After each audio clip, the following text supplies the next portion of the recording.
Is chilling in my city, in my city. But that's your okay. city. New York native. There he is. In my city. Let's be clear about that. You call Maxtown your city? Come on now. What's up, Max? You're in the city. You're in the city. When we talk about the city, the boroughs, that's not you. That's just not you. What? Max is a Long Island kind of guy. No, he's not. He is not. Born in the Bronx, grew up downtown Manhattan. Manhattan. See what I'm saying? That's how you know. That's how you know already. Okay, yeah. but that's all right. I'm not going to hold it against him. Good luck. All right, let's get into it, guys. Coming up, former Packer Greg Jennings is calling out Aaron Rodgers again for getting too much credit for their success. We'll debate if he has a point there, but we kick things off with Jerry Jones, where options are a positive and decisions are on the horizon. Addressing his quarterback situation on 105.3 The Fan yesterday. Jerry, are you rolling with Dak or awaiting Romo's return? I don't use the word problem in this conversation. This is a great situation. And to be sitting there with a team coming on the way that it is, both sides of the ball, with it improving like it is, then to have Romo with his abilities sitting there healthy, ready to play, and then to have Dak Prescott playing at the level he's playing with the future standing there motivating us, all of that is a great situation. No, I don't have a time frame. There is no time frame. Stephen A., does it matter that he doesn't have a time frame? Well, it matters because what he's refusing to do is acknowledge the fact that Dak Prescott is his quarterback. That means he's holding on for dear life for Tony Romo to come back and ultimately to exercise his authority as the owner, the president, the GM, and everything in between, and insert a guy by the name of Tony Romo who's won a career 2 playoff games. I mean, when you look at Jerry Jones right now, you have to legitimately look at him and say, is something wrong with you? Considering the way that Dak Prescott has looked, considering the level of production that he's put forth, to hear from our NFL aficionados that Dak Prescott hasn't even really been talked to by the Jerry Joneses of the world, by the Jason Garretts of the world and others as it pertains to his tenure for the rest of this season. It's absolutely amazing. It tells you that the prodigal son, which is Tony Romo, the adopted child of Jerry Jones, the guy who might as well change his name to Jones. It should be Tony Jones instead of Tony Romo. It's Jerry Jones looking out for his adopted son, reminding the world, and particularly Dak Prescott, this ain't really your team. I'm going to hold on for dear life before I take it away from this man, because this man has done so much for me. After all, I mean, have you seen Tony Romo? He's been absolutely spectacular for us. I mean, 8-8, 8-8, 8-8, 6-10 seasons, okay? I mean, there's no question about it. There was an aberration, little aberration when they went 12-4, but outside of that, he's wreaked mediocrity all over the place. Yet and still, Jerry Jones will sit up here and treat this dude like he's Troy Aikman, like he's a 3-time Super Bowl champion, like he's Roger Staubach, for crying out loud. This is the Jerry Jones that we know and love. I have no problem with it whatsoever.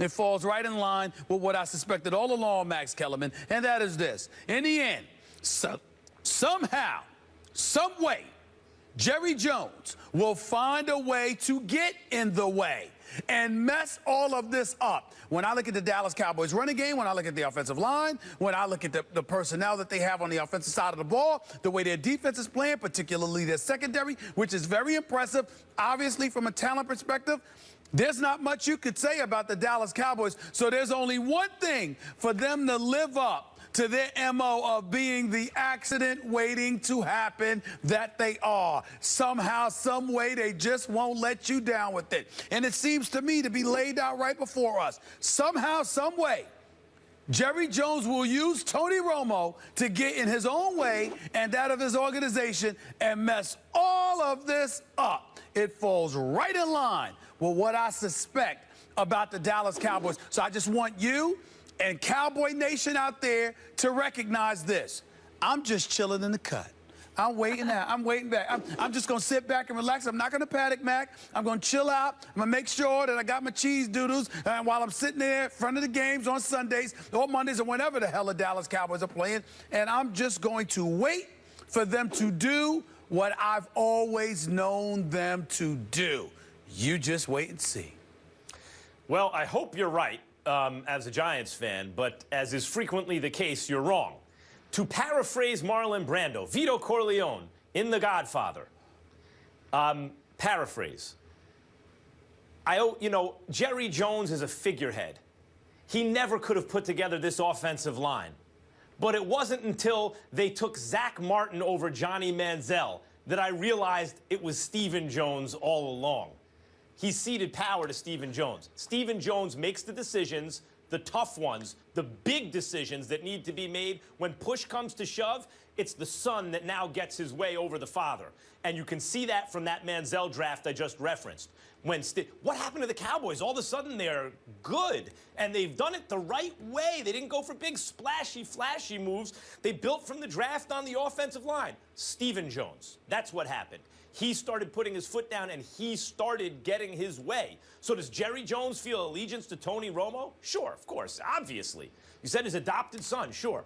But it's a huge decision in the direction of the franchise, and I'm here to tell you, Stephen Jones will once again get his way. Now, there's an if. If Dak Prescott continues to play well and they continue to win. But let's say they don't. When's the earliest possible time that Tony Romo can come back? So I got the schedule in front of me. They have a bye, right? Then they can eat the Eagles at home. It's in 2 weeks. Let's say Dak loses that game and throws some interceptions. The following week, they're at Cleveland. Let's assume they beat Cleveland. I think that's a safe assumption. Then they're at Pittsburgh. They could lose to Pittsburgh, and they'd still be okay with their record sitting at 6-3. They'd have to lose 5 weeks from now to Baltimore at home before Tony Romo got a start. And then, if Romo started, he'd have Washington at home, divisional rivalry, and then on short rest on a Thursday game, he'd have to go to Minnesota, where they're likely to lose, and maybe the quarterback gets hurt. Like, if Romo even gets back, even if Dak doesn't play well, even if the Cowboys start to lose, he ain't getting back for a month and a half, and when he does, he's running into a buzzsaw. So Jerry Jones can say whatever he wants and try to, let something go wrong as usual, an accident waiting to happen, as you say. But I don't think he can right now, Stephen A. And not only that, I don't think his son had let him. Let me ask you this question. The Dallas Cowboys have won 5 straight. Not only have they won 5 straight, Max Kellerman, but 2 rookies, Dak Prescott and Ezekiel Elliott, have been balling out. You got the 8th-ranked offense, the number 2 rushing attack. You got a quarterback that's a rookie 4th-round pick who's completing nearly 69% of his passes and has thrown 1 interception in his first 6 games of his NFL career. How difficult is it for the franchise, the owner in particular, to sit up there and say, we can't disrupt this apple cart. We can't mess with what's going on here. This is something special, and we're all on this ride and enjoying every moment of it. Has he said that? No. What he's allowed to happen is a rookie 4th-round pick who's starting for him, who's producing for him on a very high level, to be left dangling in the wind at the specter of Tony Romo coming back any moment and producing. I'm saying to you, we don't know. We believe, because we've seen the poise that Dak has exercised, we believe that Dak can handle it. He clearly can, because he's shown that he can handle it. He's a mature kid, very talented, very poised, etc. But think about that for a second. We're so protective of the quarterbacks. We're so protective not just of their performance, but their psyche and mentality, which is why we make such a big deal about Odell Beckham Jr., because we're worried about the impact that that's going to have on Eli Manning. So you're worried about a guy in Eli Manning that has been in the league for over a decade, hasn't missed a single start, is a 2-time champion, and there's an ultra level of sensitivity that gets attached to him. But we're going to throw that out the window when it comes to a rookie who was a 4th-round pick who's left dangling in the wind. Why is that? There's only one reason. Because of a love for Tony Romo, an individual that has been your starter for 9 full seasons and has won a grand total of 2 playoff games, and you're reluctant to pull the plug on him, even at this moment in time. The Dallas Cowboys, particularly Jerry Jones, should be ashamed of himself. It makes no sense. It has no rhyme or reason to it, other than the fact, this is my boy. I want to take care of him. Because you got to remember something. Loyal. Hey, listen, you got to remember something very, very important, Max Kellerman. Thanksgiving's coming up. We know that Jerry wants to invite Tony Romo over before they go to Texas Stadium. Christmas is coming up. Max, we know that Tony Romo, he wants to go over there or wants Tony Romo to come over his crib and exchange Christmas gifts. We know that that's what Jerry Jones wants to do. Thanksgiving and Christmas is coming up. And let's face reality. I figured it out. I figured it all out, okay?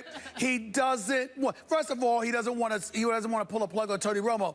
And secondly, and most importantly, he doesn't want to ruin his holidays. Yeah. Thanksgiving and Christmas is coming up. We know, it's the season, man. We know what time it is, Max. We know what time it is. Romo's going to find a lump of coal in his stocking this Christmas season because, as I said, it's not going to be up to Jerry Jones in the end. Stephen Jones is going to get his way. That's number one. So everything he said might be true. It's not entirely true, but let me concede it for a second. Still not going to matter because Stephen Jones is going to make the sound football decision and put his body in front of Jerry's unsound kind of ego decision. That's one. Two, Dak Prescott has 5 wins and a loss. 5 wins to every loss and counting, right?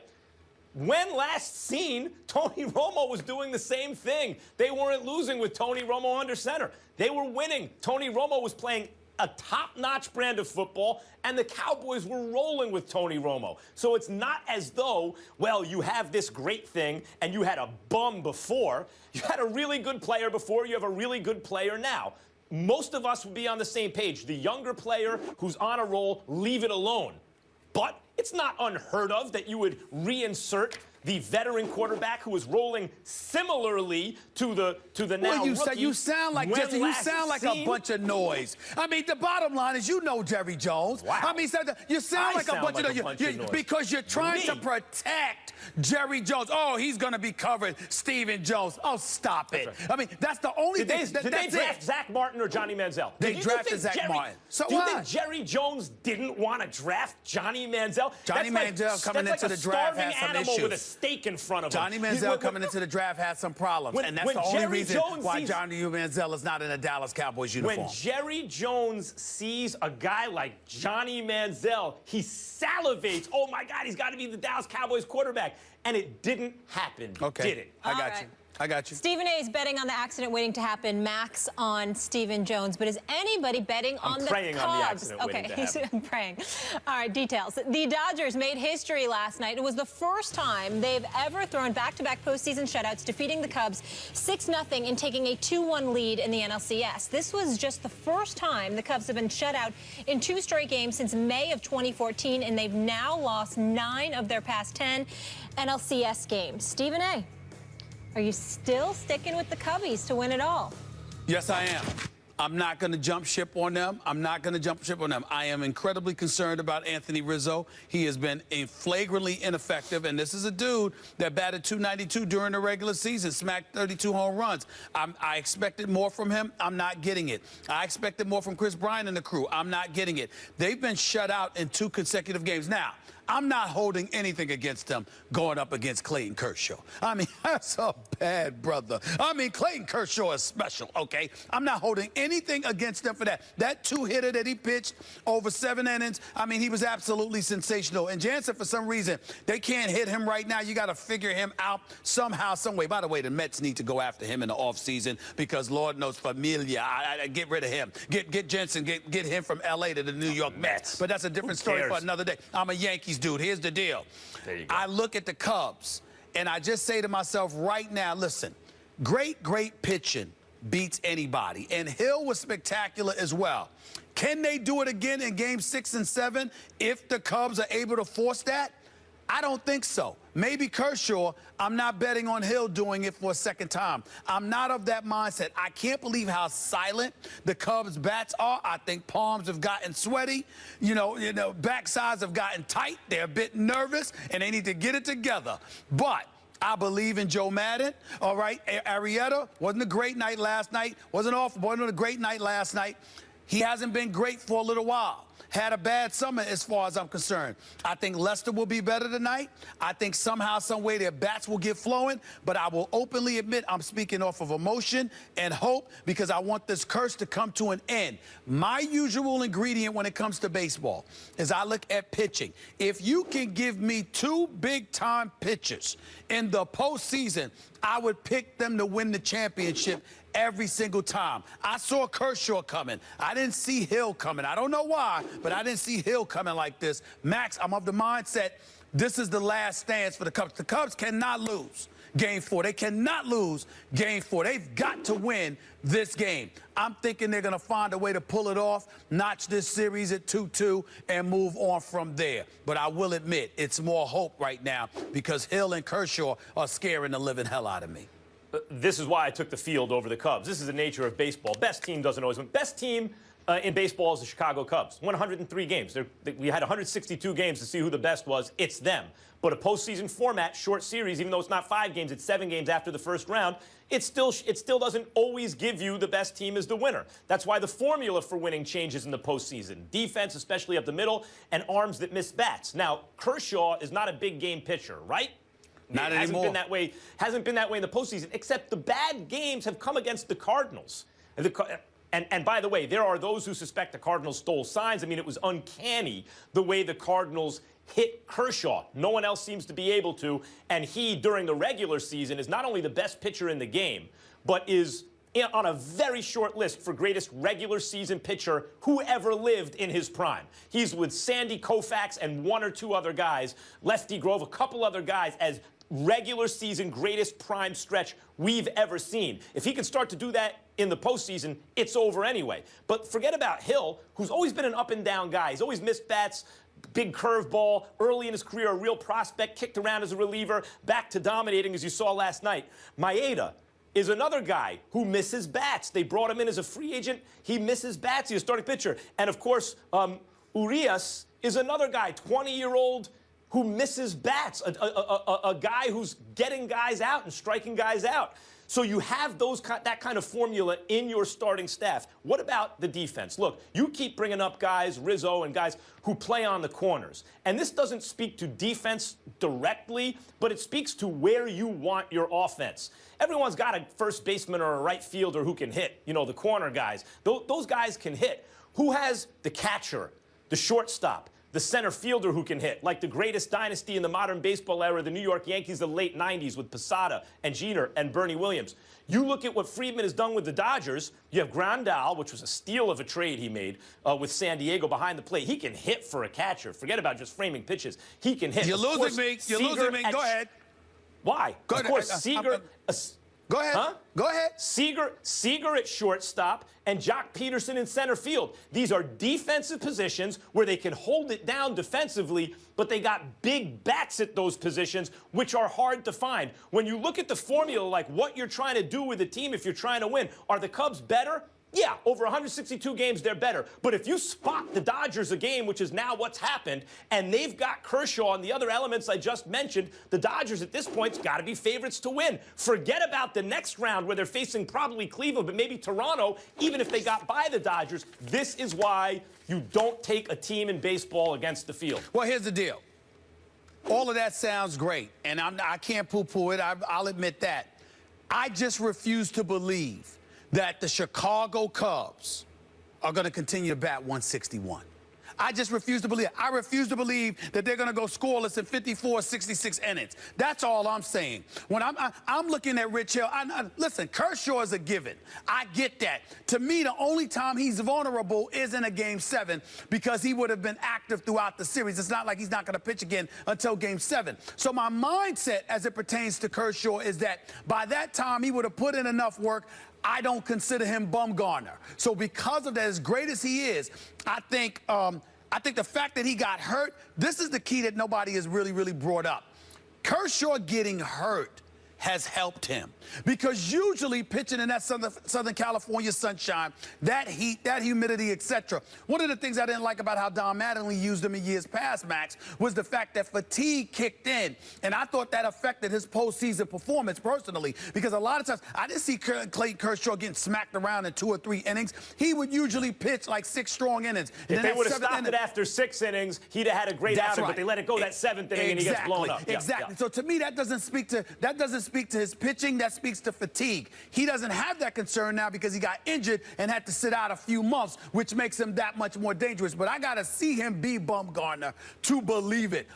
At the end of the day, I think the Cubs have good enough pitching, and I don't believe these bats are going to continue to be as stymied as they were. Rich Hill is the guy to expose, and everybody else. You're going to probably lose to Clayton Kershaw again, but not in a Game 7 maybe. I think you would lose to him in a Game 5. Later on in the postseason, I want to get into a little bit more of why certain guys perform under pressure, Stephen A. Sure, no problem. Love it. All right, Stephen A., keeping hope alive. Max, rolling with hope alive. We all want to see. I want the curse to come to an end. Why? Chicago's a great sports town. I don't wish this on them. No question. I'm with you. We want you guys to weigh in on Twitter. Now that they're down 2-1, are the Cubs done? We'll share those results. Go on Twitter, and we'll get into it later in the show. But coming up, Greg Jennings is speaking out against his old quarterback, saying Aaron Rodgers got too much credit for Green Bay's success. But does he have a point? We'll debate it next. That bad man, Aaron Rodgers, hasn't really been himself since 2014, telling NFL media, I'm just a little bit off. We've been a little bit off collectively. And his former teammate Greg Jennings is taking notice, telling FS1 on Monday, quote, we've given Aaron passes every single year, and we've given him all the credit every single year. Personally, I feel like he got more credit than what he deserved when he had the receivers at his disposal to throw to. But right now, I'm putting the pressure on him because it's been on him when they've had success. When they don't have success, it's dispersed to everyone else. The media spinned it to where everything was always great with his play.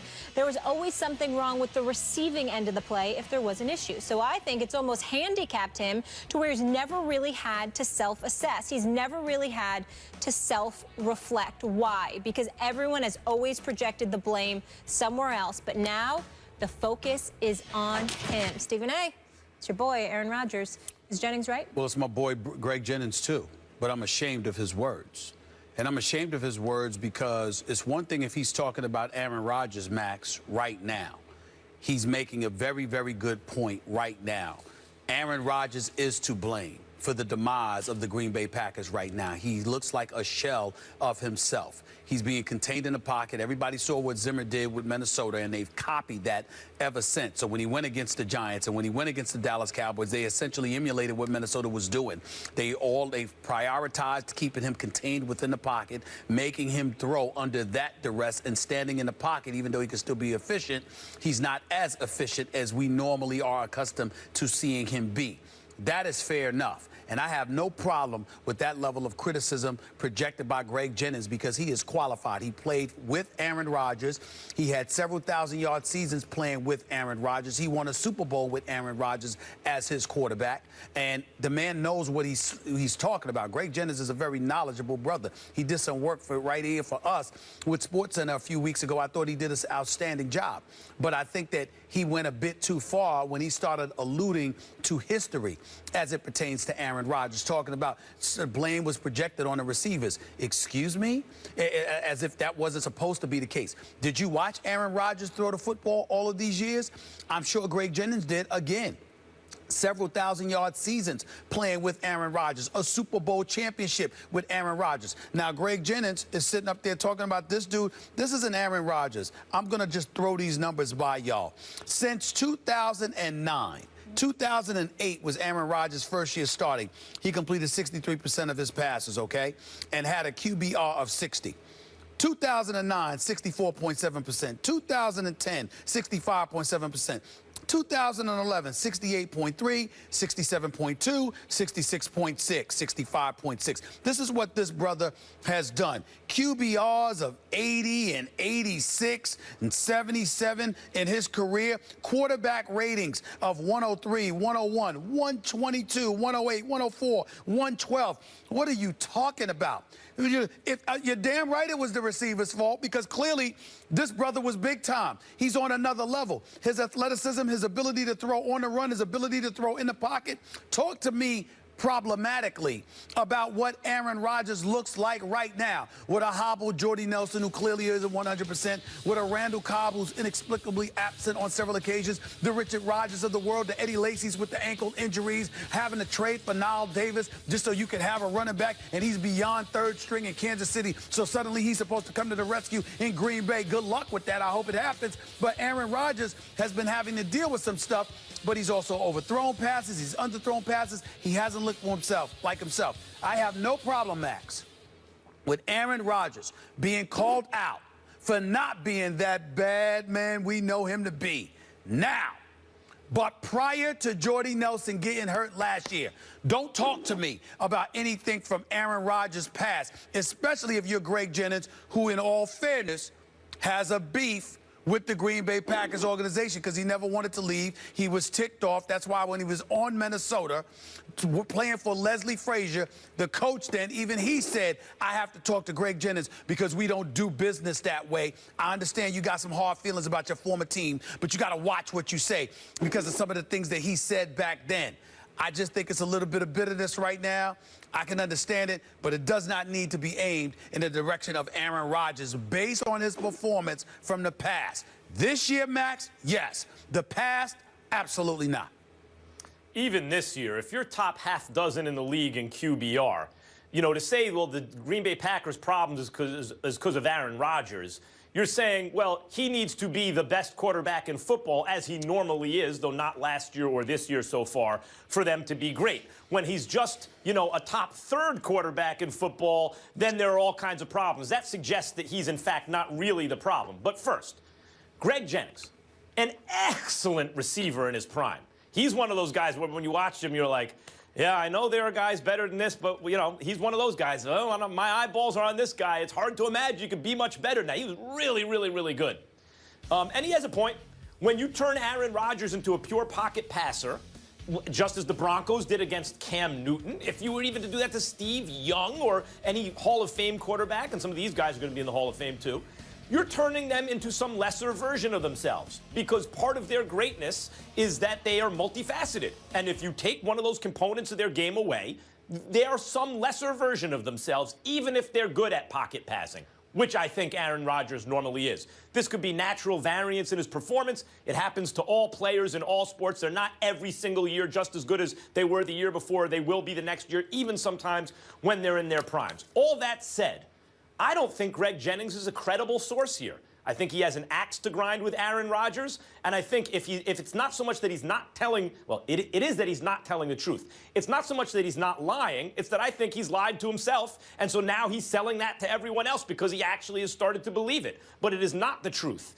Look, Greg Jennings, when he played with Aaron Rodgers, averaged 3 yards more per catch than he did the rest of his career with any non-Aaron Rodgers quarterback. You know what that means? It means Aaron Rodgers is making Greg Jennings a better receiver. 3 yards more per catch playing with that guy than anyone else you played with. He made you better. The question is, did Jennings make Rodgers any better? And the answer is no. There is zero correlation between Aaron Rodgers' QBR and Greg Jennings being on the field with him. None. So Aaron Rodgers has made Greg Jennings, unquestionably made Greg Jennings, an excellent receiver, better. Although Jennings was never the receiver that Rodgers is the quarterback. But Jennings has not done the same for Rodgers. So that's just, those are the facts. Now, Greg Jennings is a guy whose sister was sending Twitter shots out at Aaron Rodgers in the past. You mentioned the reason. He didn't want, you know, there was a problem there, and he wound up on Minnesota. So this is not an honest broker when it comes to Aaron Rodgers. I'm not suggesting Jennings is sitting there twirling his mustache, you know, with the damsel on the train tracks. I'm gonna do something bad here. I'm gonna lie. I'm not suggesting that. I'm saying he has allowed his emotions about the Packers and about Rodgers to affect his thinking because what he's saying is not right. Well, listen, I don't believe it's right for him to critique the past. I don't think that it's wrong for him to critique this year. And I don't think that his credibility should come into question if he was talking about this year. The reason why this subject was compelling to me is because he had the gall to bring up the past. 2008, 1,292 yards. 2009, 1,113 yards. 2010, 1,265 yards. 2011, 949 yards in 13 games, which means he would have easily had at least another 1,100, 1,200 yard season had he played 3 additional games. That's 4 years of highly productive performances from Greg Jennings in a Green Bay Packers uniform with Aaron Rodgers as his quarterback being a Super Bowl champion. So when he sits up there and says there were things that pointed in our direction as opposed to Aaron Rodgers, it's because we knew what we were watching. We saw an elite quarterback playing at a very elite level who we had us contemplating as to whether or not, as a talent, this may have been the greatest quarterback we had ever seen. And so for me, Greg Jennings using this year to hop on what transpired in the past and to rewrite history is where I have a problem with. But I have no problem with what he's saying about Aaron Rodgers because I don't care about the QBR and all this other stuff. I know what I'm watching with Aaron Rodgers this year. This year, it's not the same. He's not the same. Well, but if his point is, look, a quarterback gets all the credit when things go good, when it goes well. When it's not going well, he's supposed to get all the blame. And from where I'm sitting, I don't see Rodgers getting enough blame. That is a credible claim. People feel protective of a guy who they've seen been so great for so long. But that's not what he said. But that's the only legitimate point. But which is what I said. But that's not what he said. And he was alluding to the past. And everybody wants to bring up Aaron Rodgers. You was getting ready to bring up last year, Molly. Yeah. I know there's no Jordy. I understand. But let me say this. There's no Jordy Nelson. That's your number one weapon. Mike McCarthy wasn't calling plays. That was another problem. And then Randall Cobb and Richard Rodgers and those boys were not getting open. So and Eddie Lacy, no disrespect, he's fine now. He just has ankle injuries. Last year, it was well documented, he was fat and out of shape. So if you can't run the football because you're bloated and out of shape, it's just the truth. I mean, listen, I like Eddie Lacy. You do have systems. I like Eddie Lacy, but he was bloated. This is what they said. I know what I saw on TV, but I'm not even going there. This is what they said. He was bloated. He was fat. And as a result, he couldn't run. So if that is the truth, then if you are Aaron Rodgers, you can only do but so much as a quarterback. So I'm not even holding last year against him to that level. This year is different. It's all been rectified now. I've seen guys open this year. I've seen Aaron Rodgers miss them. He's underthrown. He's overthrown. He's been in the pocket. He hasn't been accurate, okay? He's tap dancing a little bit too much. I mean, I remember I used to say that about Tom Brady. Aaron Rodgers is doing that now. I don't know what I'm looking at right now. Greg Jennings talking about right now, that would have been totally different. He brought up the past. The past, Aaron Rodgers was a bad man. Period. There's no question. There's no question Rodgers is not the same guy, and now it's going on a year and a half, and so there are legitimate questions to be asked about the future of his career. Is he declining? Which a lot of questions get asked around this age. Maybe he's got to get used to the fact that his body is aging, and he's got to adjust to that. Who knows? Whatever it is, we'll see if he can bounce back, because when Rodgers is right, he's clearly the best quarterback, and he's clearly the best player in football when he's right. I don't think there's really an argument. Molly, I know you like Tom Brady. People could argue Cam Newton last year, but Rodgers had fallen off. For sure. When Rodgers is right, Bill Belichick would trade Brady for the good version of Aaron Rodgers so fast it'd make your head spin. I don't have time to debate that, because I do not agree with that one, Max Kellerman. But coming up, we're going to switch gears here, gentlemen. Charles Barkley not pleased with Kevin Durant since he keeps talking about the Thunder. Is Barkley right to call him out? We will get into it when First Take returns. Brady's number one. Charles Barkley saying Kevin Durant isn't a villain, but he's making himself one, and advises the new Warriors star to shut up and stop talking about his old Thunder team. Barkley said this at a TNT luncheon, quote, "He's made himself a villain by taking all these shots at Oklahoma City for no reason. There's no reason for that. He left. He's happy. Shut up." When you're taking shots at Russell and those guys, that's not necessary. So Barkley isn't a fan of Durant's move in the first place and still thinks the Warriors are too reliant on jumpers and the lack of a dominant big man. Is he right? He is right. He is right about what he said about Oklahoma City. I've got, obviously, sources in Oklahoma City who feel the same way. Matter of fact, I had one individual who obviously will remain nameless, Max, who asked me, Stephen A., why can't this kid keep his mouth shut about us? Just move on. We love the kid, but damn. That's what they said, straight from Oklahoma City. And they're right. And I think that the thing that Barkley missed in explaining all of this is what makes Kevin Durant look so bad. Assuming it's true, I haven't spoken to him, I don't know. But assuming it's true, Russell Westbrook said he found out about Kevin Durant leaving like the rest of us did. Now, this is the same Kevin Durant that cussed out the media one day.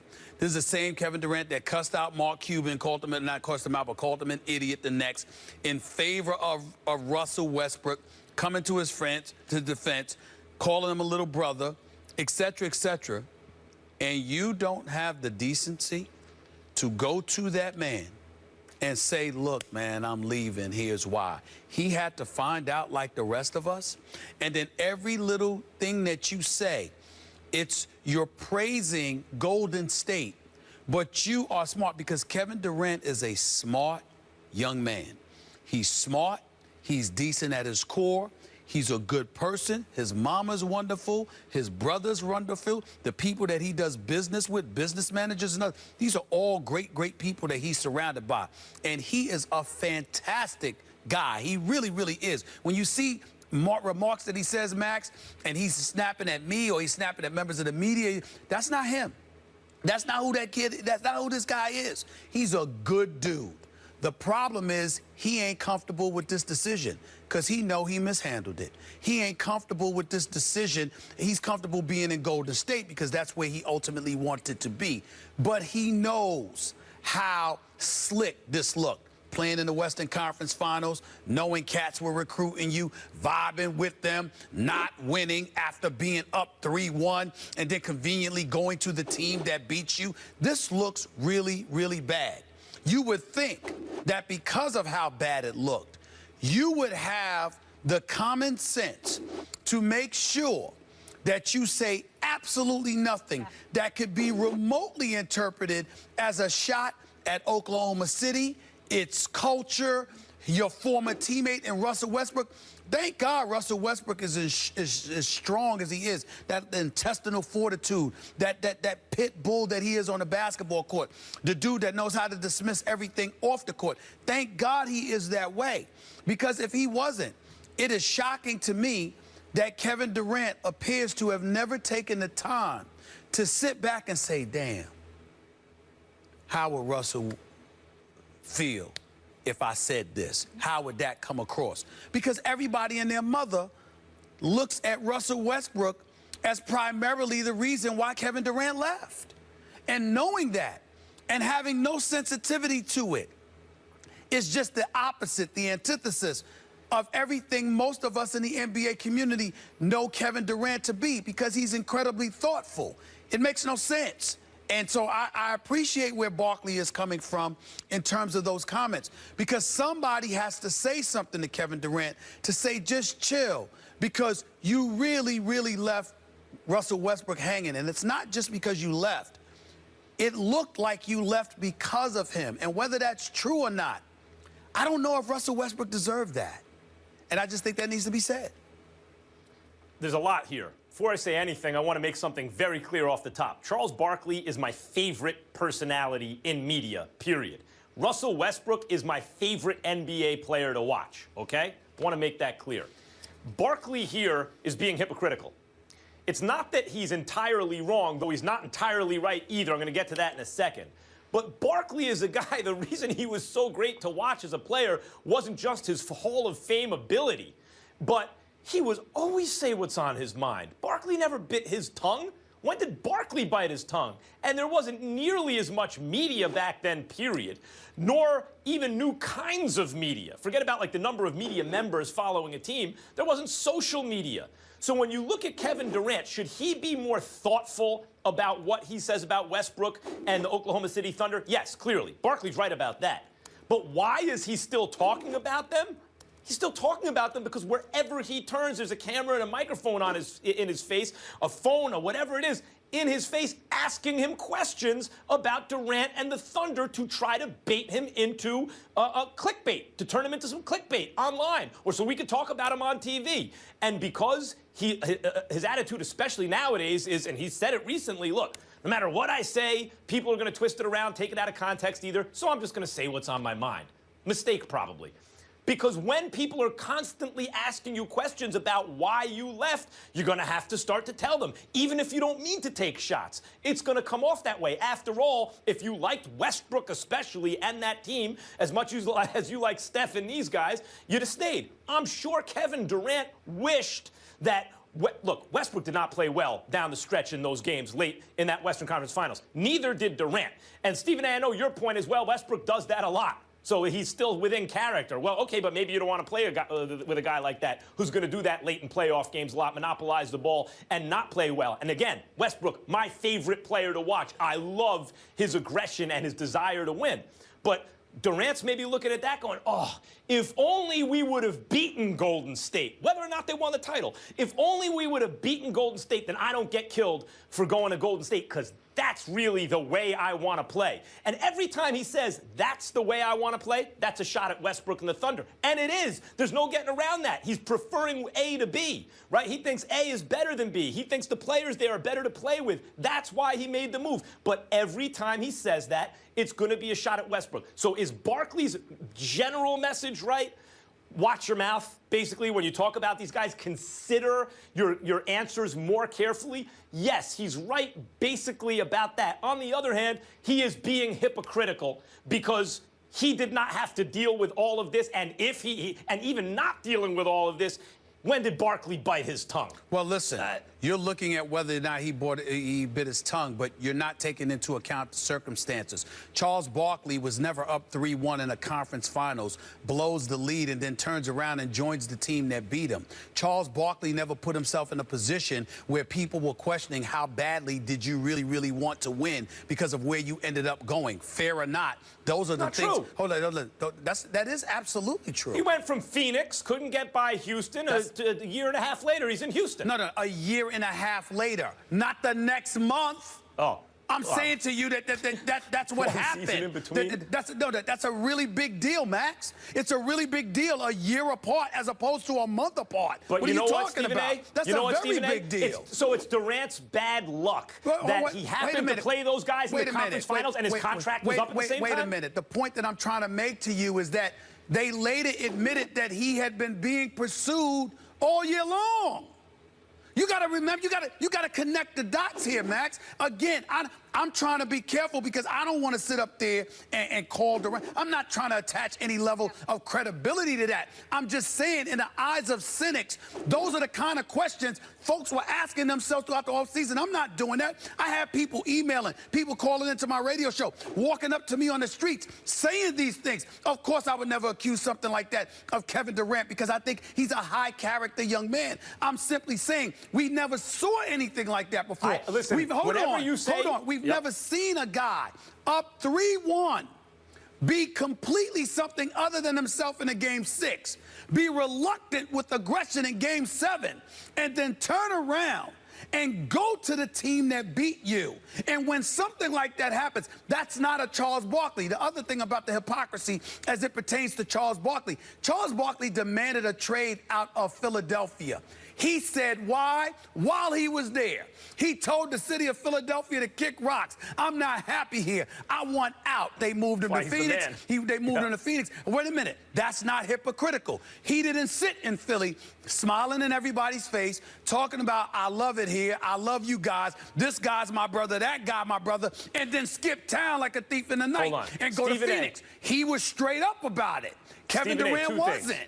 That's a fact. Charles Barkley has a much more alpha personality than Kevin Durant. As I said, it's one of the reasons he's my favorite guy. Barkley's my favorite guy in media. I don't see that in Kevin Durant's future. And when you start talking like this, I listen very carefully because Stephen A. Smith, boys and girls, is privy to information that no one else is. Not as much information from as many different sources. So sometimes you'll phrase things in such a way you don't want to give away something. You're not allowed to say something. That's but fair. It helps inform your opinion. And I listen very carefully. What I would say about Durant leaving, though, whatever information you have, this is the information this is what I surmise from it. Kevin Durant just wants to play basketball a certain way. His talent elevates him to the point where he's being compared to LeBron James and Larry Bird at the position, and he's one of the greatest players ever at the position. And so people expect a certain kind of behavior from him that's just not him. But Max, and then everyone asks him about it. You're talking about the behavior. Max, I think it was the weakest decision I've ever seen by a superstar for him to go to Golden State because they just beat him. But it's his life. He's allowed to do what he wants. Right. Barkley is alluding to the competitive fervor, making sure that there's some level of parity. You got one of the things we'll get into in the days ahead leading into the season is what level of culpability, if any at all, LeBron has in Kevin Durant ultimately deciding to go to Golden State. We'll talk about all of those things, but understand what we're talking about here. Look at the backdrop that I just laid out for you. Look at the questions. Look at how Russell Westbrook has been left holding the bag, and we're lucky he's strong enough to look at the media and say, I'm not going to be answering these questions. I've said enough. He ain't here. I'm moving on. Boom. We respect what Russell Westbrook is doing to handle it. But what happened to the big brother, who's one of the top 3 players in this world, who is a superstar personified and a really, really, really good person, I might add? What happened to that dude who's done nothing but show sensitivity throughout his career, particularly to his friends, forgetting that when it comes to Russell Westbrook and an Oklahoma City organization that he was with for 9 years? That dude, remember this about Durant. That dude left. That's a problem. That's a problem. Some guys like Brandon Marshall, he's in Chicago, he's defending Jay Cutler. Not that there's any similarity between Cutler and Westbrook, just that they're both teammates of the other guy. Durant is pro-teammate. If someone attacks his teammates, he's going to defend them. That doesn't mean he would have chosen that teammate. That just means that's the teammate he wound up with. The first time he got to choose his teammates, the first time in his career, he chose these guys. He does need to be more considerate about the way he answers questions. Barkley is right about that. Stephen A., we have to go to break, but I have one question for you because I'm a little confused. So regardless of how you feel about the move, how he handled it in terms of not telling Westbrook directly, if that's true, we all agree that that's weak. But the fact that he continues to talk about Oklahoma, do you think that's calculated or he's naive to the fact when he mentions Golden State that it's a shot at Oklahoma? That's where I'm lost, why he continues to speak about that. I don't think it's calculated, but I don't think he's naive either. I think the appropriate word is insensitive. Mm-hmm. You left them. But more importantly, you left knowing that Russell Westbrook was going to be blamed. Why would you then say things that's going to bring even more attention to Russell Westbrook? That's not right. You don't look out for your boy like that. So maybe he needs to take a page out of Westbrook's playbook there and tell the media he's done with it. Yesterday, Stephen A. went off on Chris Baker in the Redskins, and they responded on Twitter. We'll show you what they said and let Steve. We run the damn East, not really, not all of them. We run the East. You better remember we got that damn thing. Y'all forgot who the real champs in the NFC East is. Everybody looking on China.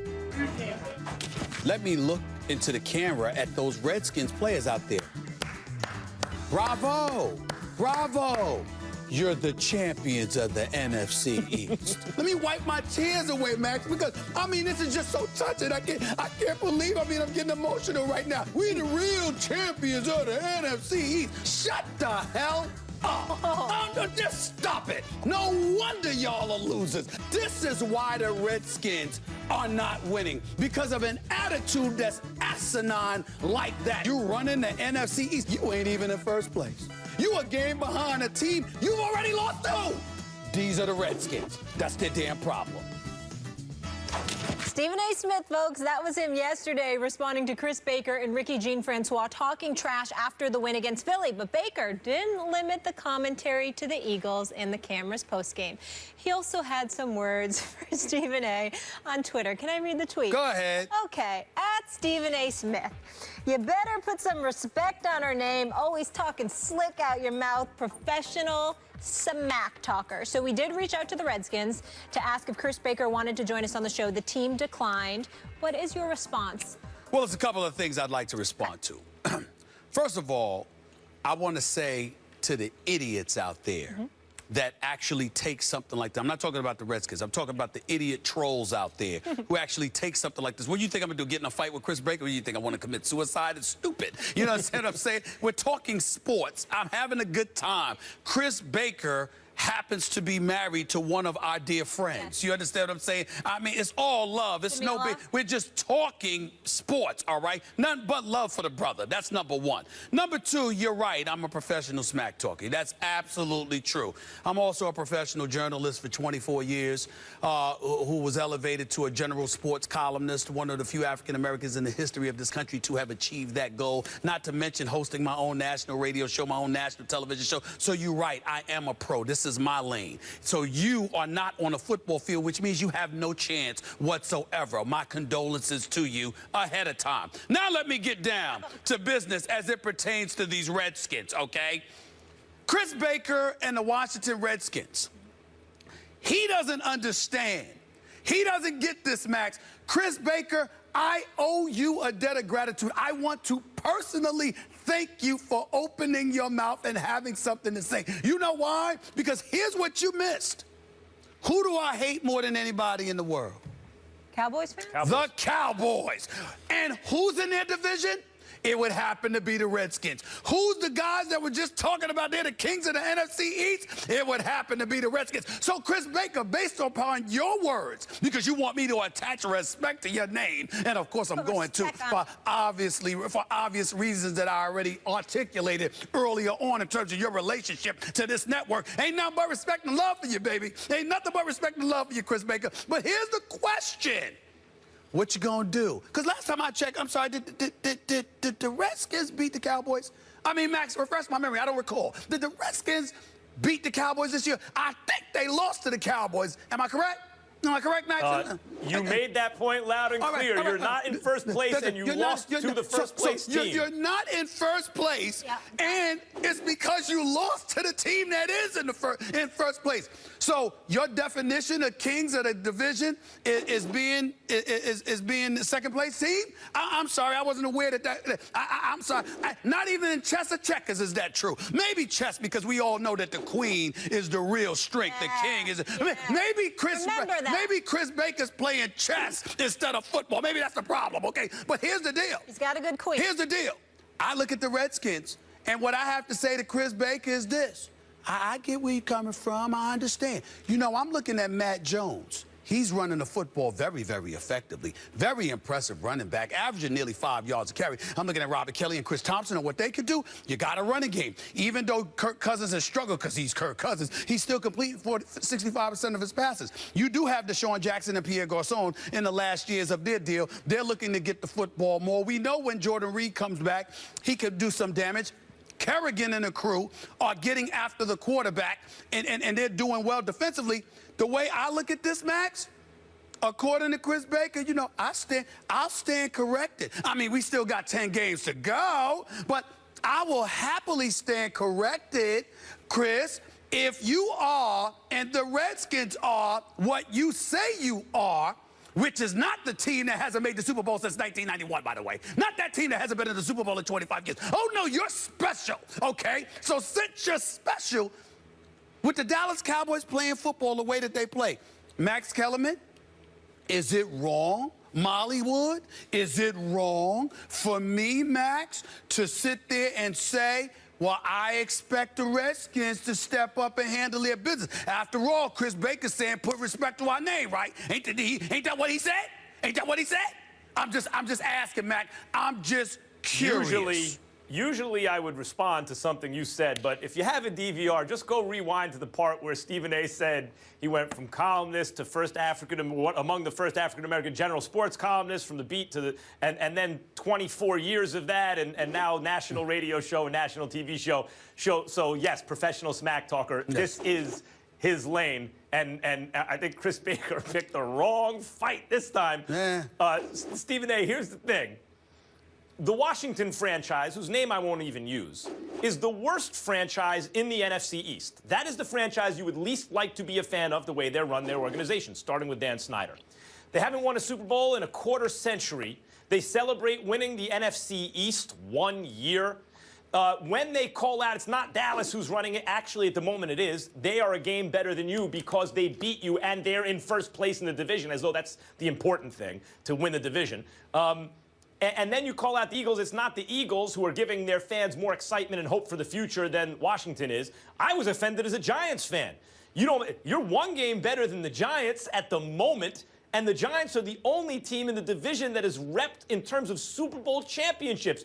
2 in the last 9 years, when you got 0 in 25. So I was offended as a Giants fan. Any NFC East fan is going to look at Washington and think, who are you? Are you kidding? Because you win a game? On the other hand, they're just, in terms of smack talking, they were just talking some smack on their way to the locker room. They felt good about themselves because they won a game.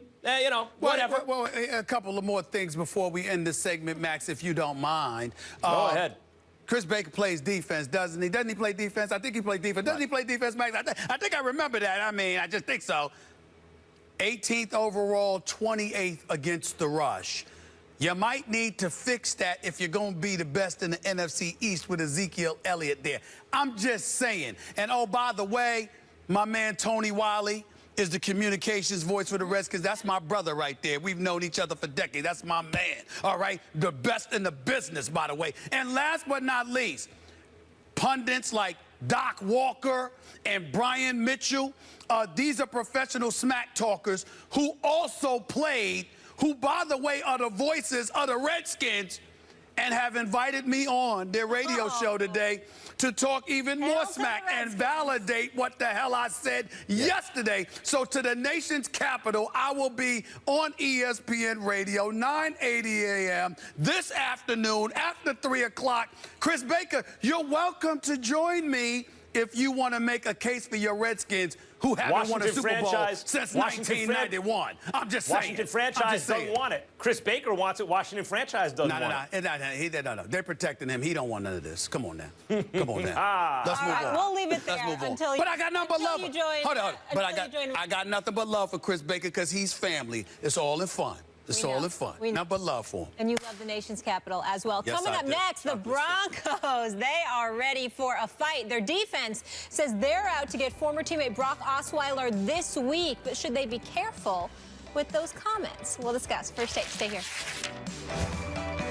I am here to represent the ladies, and I just want to give you guys my take on the Vontaze Burfict issue. I feel like he should be suspended. It is unacceptable to try to intentionally hurt someone. He is known for losing his composure, and that is the biggest problem. Let's talk about Ryan Fitzpatrick and the Jets, and let's just get it over with. He stinks. He's thrown 5 touchdowns for 11 interceptions in 6 games. That should have been it there. Will Kane, when he came on the show talking about the Dallas Cowboys are top 3 teams in the NFL. Who have they played? They played the Giants and lost. Doesn't matter how they lost. They lost. They played the 49ers. They played the Bears, who ain't been good in years. Who's worried about the Bears?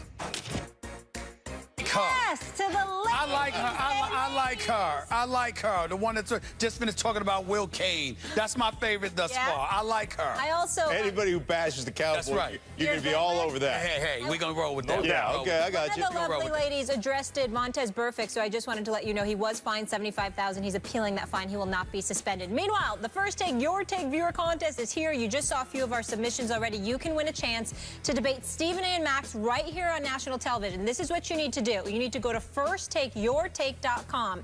Upload a 1-minute video with your and only your best original sports debate. Keep it clean, plus no music, logos, trademarks, or copyrighted material. And the winners will be selected by our show staff and then get to come debate you. There we What a go. treat. Well, you know, they coming to debate Max. They're coming to get beat up by me. There's a difference. There's a difference. But I'll be nice about it. I would. Maybe Chris Baker will win. If this is like a it all comes full circle. Mark Schlereth, if this is like a always good video to see game, you. if you beat Stephen A on level 1, then you go up to level 2. You try and take a shot with me. Oh, please. That's how it works. It's like Glass Joe, huh? You're saying Stephen like A is Glass Joe. No, he's This better is than what Glass Joe. He knows better. Yeah, you know what? He's That better is than true. Glass Joe. That He's is like true. Kid Quick, and I'm like Sandman. Molly said, let's be honest, they just want to meet her. Yeah, okay. All right. Well, Fellas, that's the truth. I agree that. I agree there. I think that. I'm kidding. All in fun. Mark, good to have you with us. Let's get into it, gentlemen. Broncos linebacker Brandon Marshall said that he's happy Brock Osweiler got paid this offseason, has no ill will towards him, but didn't stop there, saying with a smile, it's Brock. We know Brock. He came from here, and we want to kill him. That's just what we want to do. Mark, you know a little something about this town, this organization. Right. Are you okay with those harsh words? Well, yeah. I mean, I understand the difference between literally wanting to kill a guy and the common day vernacular of locker room talk, the NFL vernacular. So I can separate the two. That's real locker room talk. Right. That's the kind of locker room talk that actually does happen. Right. Okay, go ahead. We tie it home to full circle again by Steve. I understand that. I would also say this. In a day and age right now where we've got guys protesting, and I understand their right to protest, and I don't have any issue with that. And I understand that there are inequities in this country that need to be looked at. I get all those things. But there's a certain level of tone deafness here from Brandon Marshall using that particular vernacular that he needs to be careful with, because he's put himself in this position as one of the guys that's choosing to kneel down to draw attention to the inequities in this country and some of the police brutality things that have gone on that we have all witnessed. So there's a certain amount of tone deafness there that you really need to be careful with if you're Brandon Marshall, or really anybody that's playing in the National Football League in this day and age. Go ahead, Max. Well, I didn't understand Bountygate. I still don't understand it. It's a full contact sport where part of your strategy can be to wear down your opponent physically. You know what wearing down your opponent physically means, if it's not just cardiovascularly wearing down, and it's not?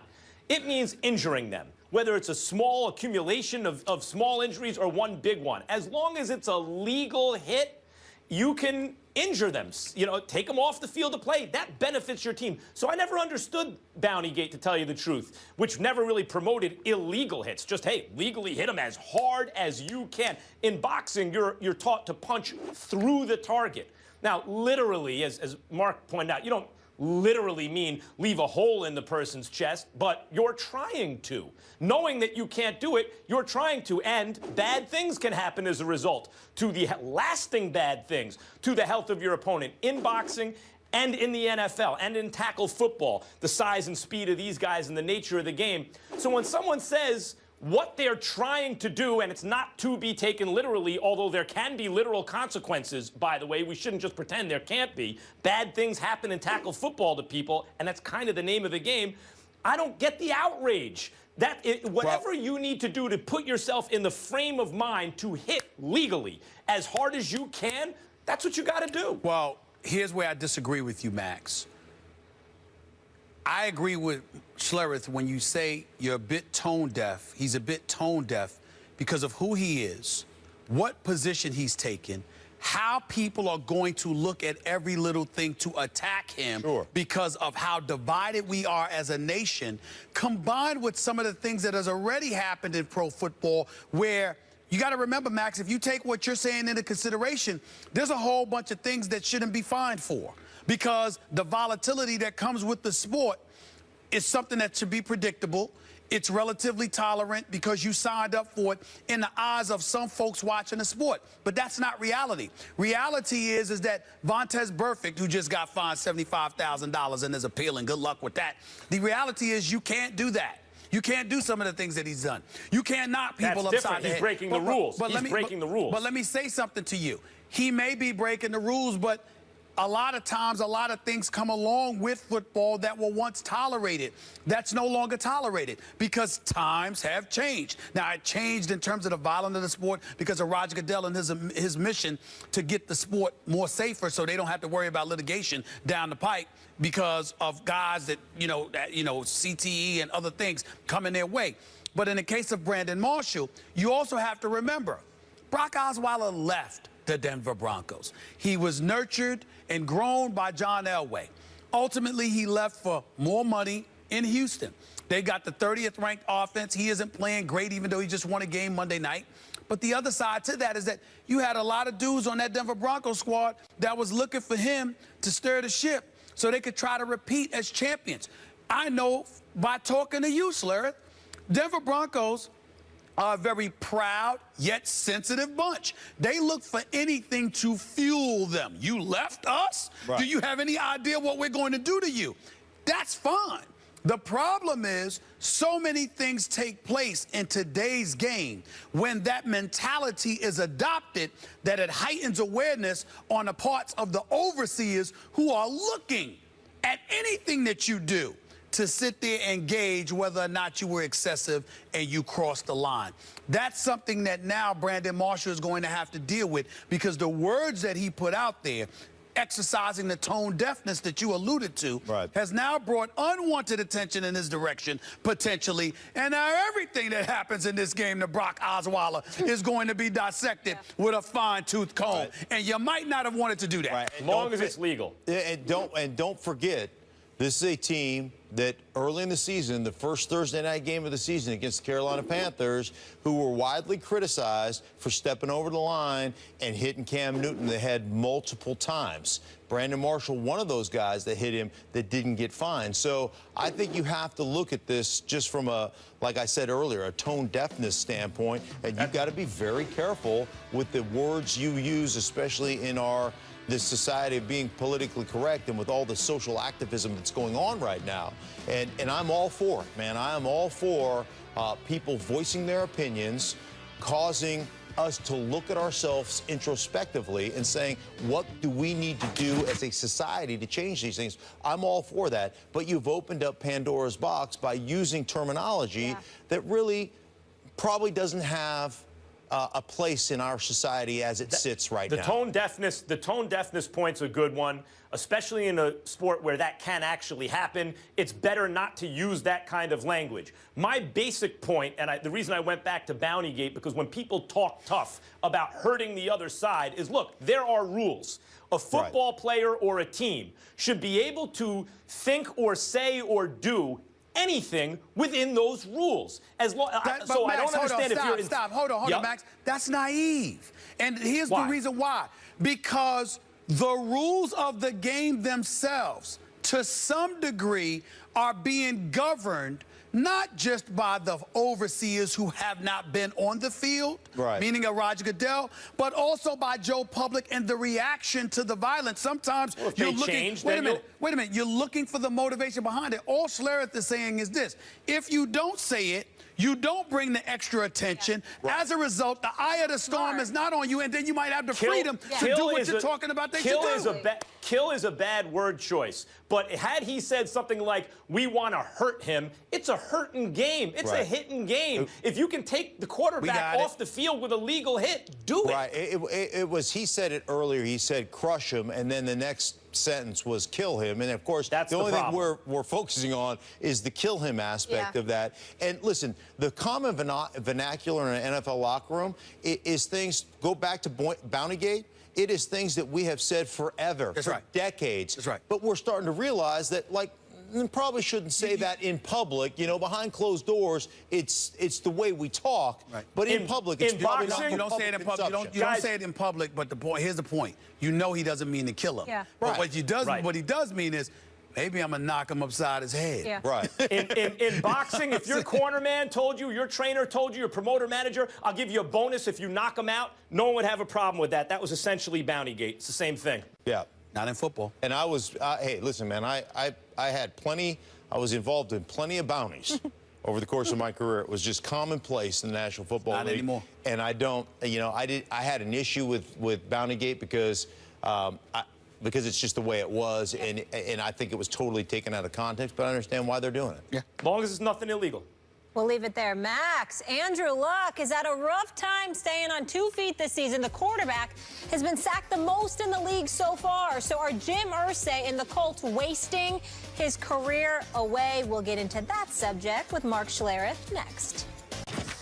Despite getting off to a 2-4 start and sitting last in the AFC South, Colts owner Jim Irsay said at the NFL Fall Owners Meetings that he has full confidence and support for head coach Chuck Pagano and GM Ryan Grigson. He went on to say that the decision to retain them was well thought out and long-term. Andrew Luck is currently leading the league, getting sacked 23 times, 4 ahead of the next closest quarterback. Max, is Irsay wasting away this man's career? Maybe, but that's not the point here. The point here is that once you extend the contracts of the coach and the GM, which he did this calendar year, 3-year extensions. Would I have done that? No, I wouldn't have. Do I think it's a mistake? Yes, I do. But once you do that, you plan your work, you work your plan, as they say. You don't then start to think about making changes, as Stephen A. Smith has suggested, when you were like a play away from being tied for first in the division. So you mean now the defense collapsed, there's problems with the defense, we all know that. Andrew Luck is holding this thing together with spit and bubble gum, basically. But you have a 2-score lead with under 3 minutes left in the fourth quarter on the road against the division leader. You're about to win that game, and because you lose in overtime by a single play, essentially, you're going to allow that. Now, even had they won that game, I would have still thought it was a mistake to give Pagano and Grigson the extension. Still a mistake. But just because they lost that game, you want to get rid of them? No. The lesson of sports is to be patient. Once you give them a 3-year extension, 6 games into a season where, again, 1 play away from being tied for a division lead is not the time to start rattling cages and putting people on the hot seat. I'll give it to you, Max. You've surprised the hell out of me with this one. I'll be the first to admit it. I thought you had said asinine things before. This might take the cake. This might actually take the cake. So let me get this straight. They're in last place. They have a franchise guy you love who you said would be league MVP. Stand pat. Let's not panic. Let's work. Might. Oh, you stop it. You sound like you need to be tested. You've got to be crazy. The Indianapolis coach, before I even go any further, Schlereth, just be patient with me here, my brother. Yeah. Could y'all play the sound of Max talking about Andrew Luck just about a week or 2 ago? Could you play that for me, first take? If they win the division, considering all these things, you have T.Y. Hilton, you have some guys, and we've brought that up in the past, who can catch the ball, but that's about it, other than Andrew Luck. If they win the division, is Andrew Luck the MVP? No. Is he your MVP? No. Because he's mine. I told you that before the I think this year so far, even with all the shots he's taken, he's been one of the handful of best players in the league. Wasn't exactly the sound I was looking for. Let me explain. You said they have nothing else. Mark Schlereth, help me out here. What's the job of a general manager, in this case, being Ryan Grigson? What's his job? His job is to procure talent for the football team. Okay, the coach, Chuck Pagano, he's got, a couple of things. Did you know that his offensive line coach was Joe Philbin?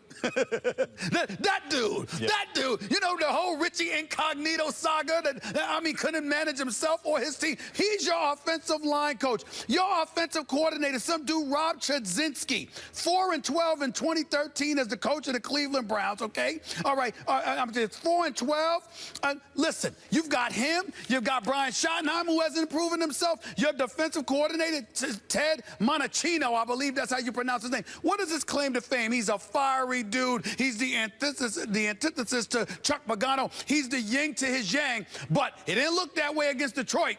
Didn't look that way against Houston. Losing games. So you got a defense that can't get it done. You got an offense that can't get it done. You got an offensive line that can't protect your franchise, dude. You got a coach that's hiring a bunch of misfits. You got a general manager that hasn't shown up to work, as far as I'm concerned, in 4 damn years. And on top of all of that, you're saying, let's work the plan. What playing.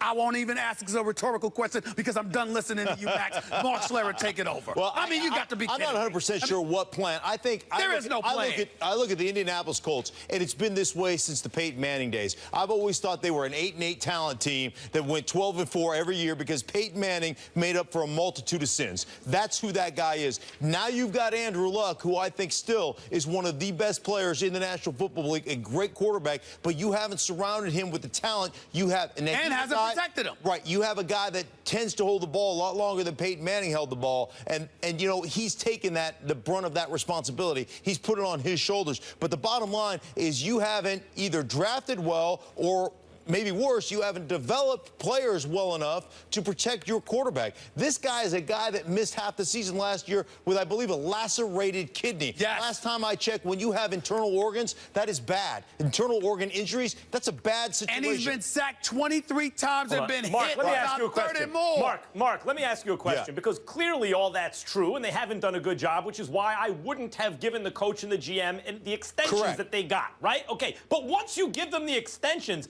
6 games into a season where the division is still up for grabs, you want to make changes now? Well, listen, at the end of the season, I think it's completely fair for their owner to evaluate the decision he made, and is it the right decision? Because we go all the way back, they were having offensive success. Who was the offensive coordinator that took over as the interim coach for the Indianapolis Colts, who's doing great things in Arizona right now? Bruce Arians. They haven't produced offensively since Bruce Arians left. And I would say this, just to clarify my position on what Max is alluding to. I understand that you can't change Pagano now, because if you get rid of him, as I think it was Doyle, or it's Greg Doyle, does an outstanding job. He works. He wrote about this. He was saying you don't get rid of Pagano because you got a whole bunch of people behind him you don't want to put in that position either. You don't want to elevate to the head coaching job on an interim basis for the rest of the season. Fair enough. What's the excuse for keeping Grigson? You send a message. You send a message. You get rid of him, and you let Pagano know your days are numbered unless this damn thing turns around. Hold on. Are we writing the Colts season off in that division? That's anybody's division. No. So if the Colts go on and win the division, you're going to be singing the same tune? No. I'm not saying that, Max. I'm saying to you they're not a very good team. They haven't been put together. I don't care if they win the division because I consider it the weakest in football, and they're not going to do anything anyway. That's what I'm saying. For the long-term health of Andrew Luck, you got to make changes. That's what I'm trying to say. We'll leave it there. Mark, thank you so much for being with us. It's always a pleasure. Good to see you and have your perspective. Coming up next, we go to the association. If you had to start a new franchise with any NBA player, who would you choose? Karl-Anthony Towns, someone else? Stephen A. says that's not who he'd pick. We'll debate it when we come back.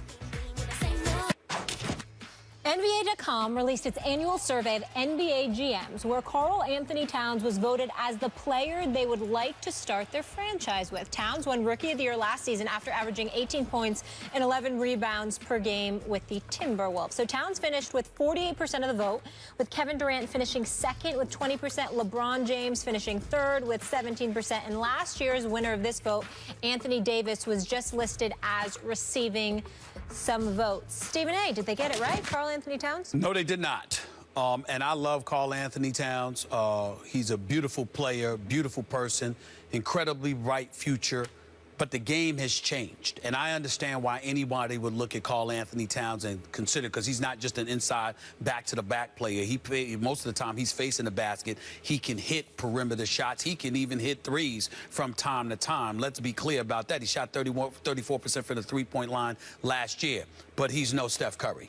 Not in today's game. Steph Curry and Kevin Durant would be two players that I would instantly take before him, because when I look at a Steph Curry and I look at a Kevin Durant, I see guys who can pull up from 30 who don't need someone else to handle the ball for them before they get the ball. That's not to say Karl-Anthony Towns can't handle the ball, but he's essentially a power forward, you know, who can play center, and you're going to have a point guard, whether it's Ricky Rubio or somebody else, running the offense, etc. Steph Curry is the first person that I would go to, because he shot 50% from the field, 45% from three-point range. He handles the ball a lot of the time because he's the point guard, on the Golden State Warrior, and he is the greatest marksman I have ever seen in the history of basketball. When you combine that with the way that the game is played in this day and age, great Karl-Anthony Towns is going to be big time. He is going to be a superstar in this league someday. I have no doubt in my mind. But this is a guard's game in this day and age. And because of those rule changes, I'm rolling with Steph Curry. Incorrect. They got it right, Stephen A. Smith. Karl-Anthony Towns, as I said, is the guy who's eventually maybe going to take over from LeBron, because even LeBron in decline can keep doing this for as long as he wants, it seems, maybe 3 or 4 years from now. Karl-Anthony Towns, when you're starting a team, you got to look at age. If you're not good, and maybe like the answer is LeBron, because he's so great that just having him means you're in a running for a championship for the next 3 to 4 years. But if it's not LeBron, and we're going to take age into consideration, Steph is pushing 30, so is KD. He's getting close. If you want to go with a guard, you go with Kyrie Irving, the second best player in those finals just last year. And he's 24 years old. So Kyrie would be the choice at guard. If you don't want Karl-Anthony Towns, if you don't want Karl-Anthony Towns, then you go with Anthony Davis, although his injury history gives me pause. And I'll give you another name. Kristaps Porzingis, who's 7'3" and only 21 years old, can take bigs off the dribble, can play with his back to the basket, can defend the perimeter, can defend the interior. You're speaking about potential. And can shoot. You're speaking about potential. Yes, of course. Hold on, calm down. This is basketball, baby. Hold on. The fact of the matter is you're speaking about potential. I'm not disputing that. I'm saying at this moment, based on what we have seen, where would you go? And I'm saying to you, I got a dude in Steph Curry, who is the greatest marksman we've ever seen, who is a point guard who primarily has the ball in his hands. The combination of those two ingredients combined with today's game, to me, there's no question. And the closest thing to him is Kevin Durant, because at 6'10" with a 7'6" wingspan. Hold on. So you're going with two guys who 30 is coming up pretty soon, and neither one of them really have alpha personalities to begin with, which is why they've teamed up to try to get over the LeBron hump. I think Steph Curry has an alpha personality. He hasn't shown it in the finals? Well, excuse me. I think he has an alpha personality. He wasn't 100% healthy last NBA Finals. He didn't play stellar, but don't tell me he doesn't have an alpha personality. Alpha personality isn't defined by just the finals. It's a bevy of big moments. Hold on. It's a bevy of big moments. Do you show up? There have been times when LeBron didn't show up. We're not going to deny that he's not an alpha personality now. And he evolved. If you are the back-to-back league MVP with back-to-back substandard finals appearances, what do you have to say about that? And you didn't neglected to mention the best thing about Steph, not just that he's a marksman, but he spaces the floor differently than everyone else. Yet another reason that helps me. Thank you very much. I appreciate you helping my point out, because you usually do. You usually do. You take a 30-year-old over a 20-year-old? Thank you very much. Thank you very much. We need to revisit this. This is very... I actually don't. He closed it because he closed it agreeing with me. That's what he did. That's what he did. He did close it. You know? All right. Thank you for agreeing with me. Big Ben could be out for over a month. So are the Steelers toast without him? Somebody at the desk thinks so. I wonder if it's the Steelers fan. We'll get into it when First Take returns. Is 2 + 2 = 4? Is the sky blue? Of course, the Cowboys are Super Bowl contenders. We have the best offensive line in the National Football League, which makes everyone's jobs easier, especially our running game, which is reason number 2. The Dallas Cowboys are not a Super Bowl contending team, man, please. Before 2 years ago, they had won a playoff game since Jerry Jones had a Jerry curl. Until Jerry Jones get out of the position of being the owner, general manager, concession stand worker, the coach, the security guard, human resources, the Dallas Cowboys are going to be what they always have been, which is a mountain of mediocrity. You want to sit here and say that the Dallas Cowboys are not Super Bowl contenders when we all know they are. They have the best offensive line in football. They have a quarterback who does not turn over the ball. He's thrown 1 interception in 6 weeks. 6 weeks, 1 interception. Give me one other quarterback who's done it. Oh, I know, Tom Brady. That's a tough one. I liked all 3 of those guys. That's a tough one right there. And I'm a tough critic, man. I liked all of them. We had the ladies earlier. The Jerry Jones point was too close to being verbatim Stephen A. Smith. I think people need to not echo our points, but come up with original takes or else further a point we've made, not just repeat it. Okay, I can live with that. Finally, 2 hours, you made a good point. I'm proud of you, man. Oh, God. I'm proud of you. I'm proud of you. Keep sending them in. We love them. It's the First Take, Your Take viewer contest. It's here. You guys just obviously saw a few of the submissions there, and you can win a chance to debate these guys on national TV. So it's good stuff. Again, go to First Take, Your Take. We'll select 2 winners, and you'll come right here in Bristol. Meanwhile, some news to get into. Sources are telling our Chris Mortensen that Ben Roethlisberger has been told by orthopedic surgeon James Bradley that he could be out 4 to 6 weeks. Steelers coach Mike Tomlin has declined to put a timetable on his return and said Roethlisberger would be classified as week to week. Stephen A., how much trouble are your Steelers in? I think they're in a world of trouble because I have no faith in Landry Jones whatsoever. I think he's the weak link. I don't think he's capable of delivering the goods. They will give him a chance. Max, I'm going to actually make this proposal. I hope you're sitting down because you might collapse. And I got to give my radio producer, Jonathan Winthrop, all the credit in the world for suggesting this to me. It's not me, but it's a good idea. I would actually consider trading a late 4th or 5th round pick to the New York Jets to get Ryan Fitzpatrick as the backup. We know that the Jets are going to start Geno, Chris Hackenberg, and Bryce Petty. They got to find out who's going to be the quarterback for the future with the Jets or position themselves to get Deshaun Watson out of Clemson by having a worse record in the NFL.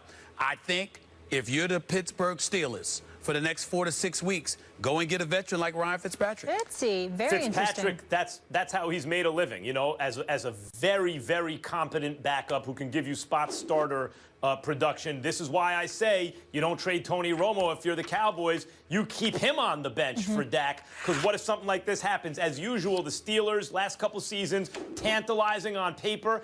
Injuries have prevented them from putting it all together, and suspensions. Stephen A., perfect segue for me, though. Todd Bowles made it official today, naming Geno Smith the Jets starter for this week's game at home against the Ravens. Your reaction to that news? Geno Smith is not the future. I'm rooting for him. I hope he succeeds, but I doubt that he will.